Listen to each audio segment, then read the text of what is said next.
জম্পুই পাহাড়ের ভাঙনে বৃষ্টির জল সংরক্ষণ করে পানীয় জল সমস্যার সমাধানে অনন্য নজির গড়েছে ত্রিপুরা। পাশাপাশি দূর দূরান্তের বিদ্যুৎহীন এলাকায় মাইক্রো গ্রিডের মাধ্যমে পৌঁছে দেওয়া হয়েছে বিদ্যুৎ।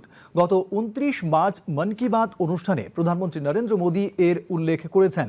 বলেছেন মুখ্য সচিব জিতেন্দ্র কুমার সিনহা। আজ রাজধানীর প্রজ্ঞা ভবনে সম্মতি হ্রাস ও নিয়ন্ত্রণ মুক্তকরণ এবং অংশীদারিদের পরামর্শ শীর্ষক কর্মশালায় তিনি কথা বলেন।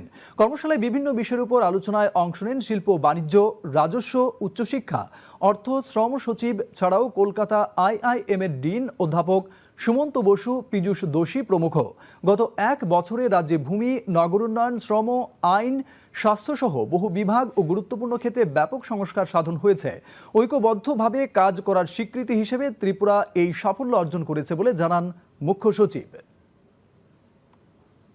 ऊंचे जम्पुई पहाड़ पर एक इनोवेटिव वाटर सोर्स के माध्यम से सभी लोगों को पीने के पानी की सुविधा मुहैया करा रहे हैं। हम इस बात से ही खुश थे कि त्रिपुरा की धरती के बहुत सारे चित्र टीवी पर परिलक्षित हो रहे थे।